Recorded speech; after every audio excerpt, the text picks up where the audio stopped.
Get ready for the dictation. 5 seconds to go. Start. Thank you, Madam Speaker. It is a rare privilege to be able to support fully every word spoken by the Honorable Leader of the Opposition in respect to this bill that is before the House today.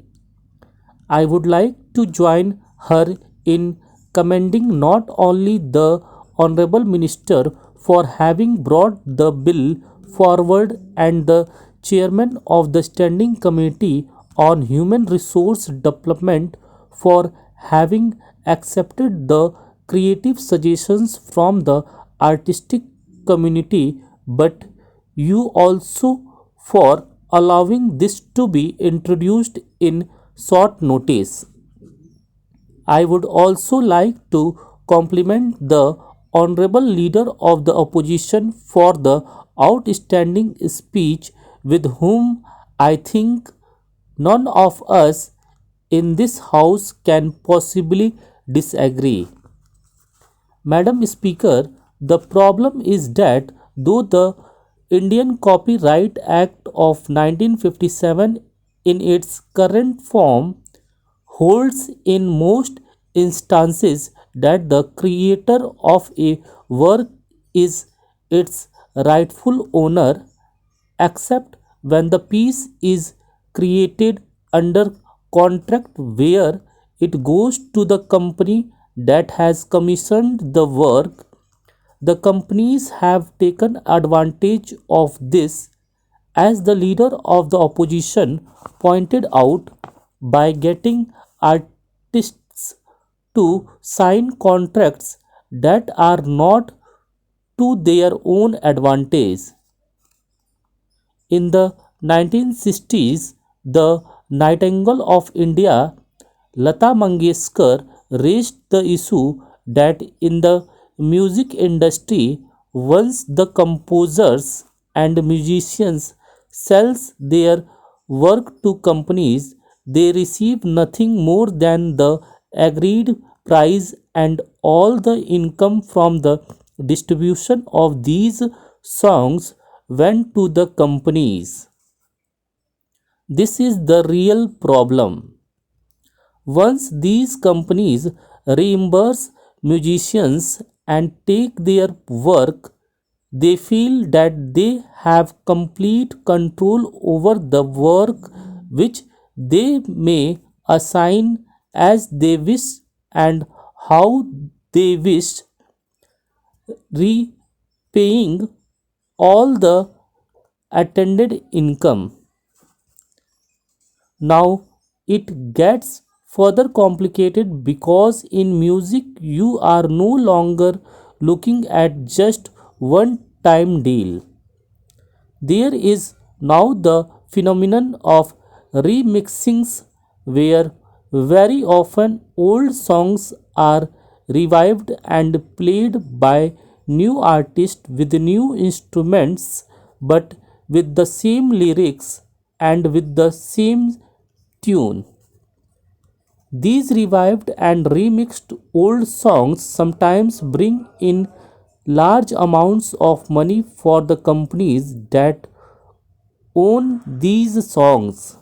But a lot of composers of yesteryear, the singers of yesteryears, the persons who wrote the lyrics, the composers who created the tune are dying in penury because they are excluded from any of the benefits, any share of such income by the companies.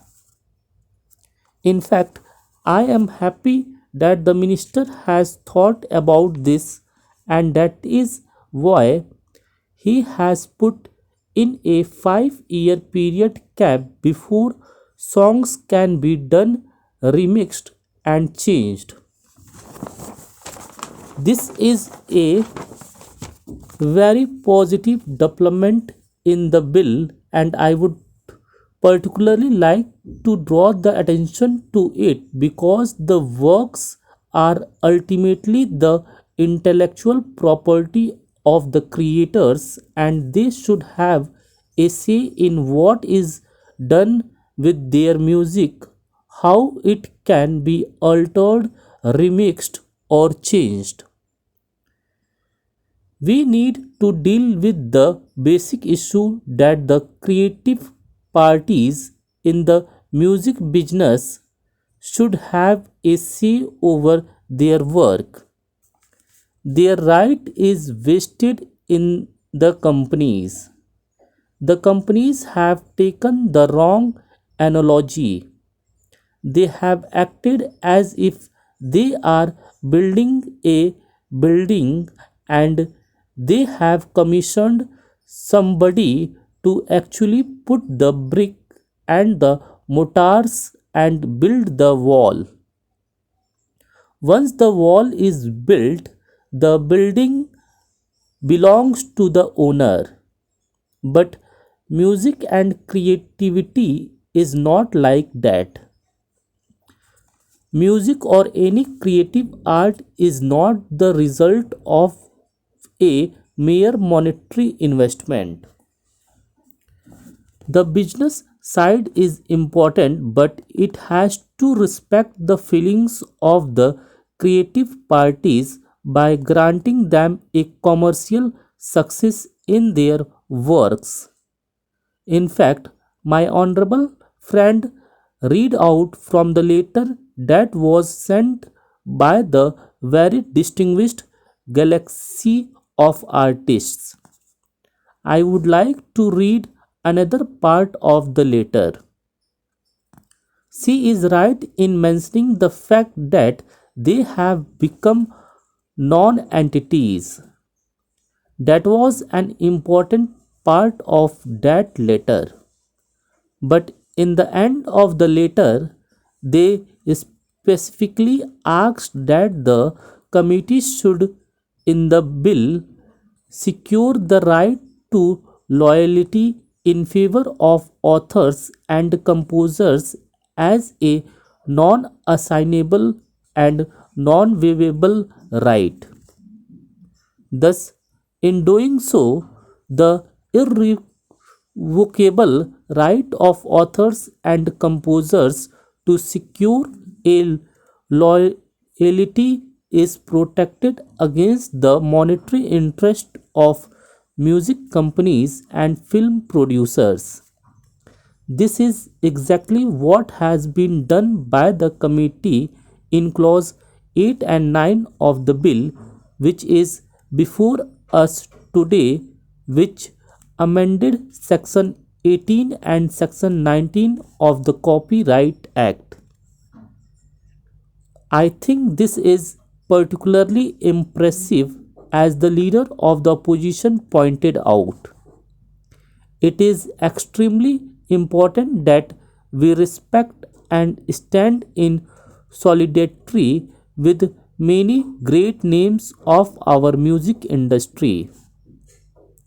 If I may say so, I have been, in a modest way, a creative writer myself, and I want to say to this house that we must understand that creativity is not something that can be measured in a single output. It is not a measurable job of work. A song that you listen to for 5 minutes might have taken 50 hours to compose. Stop.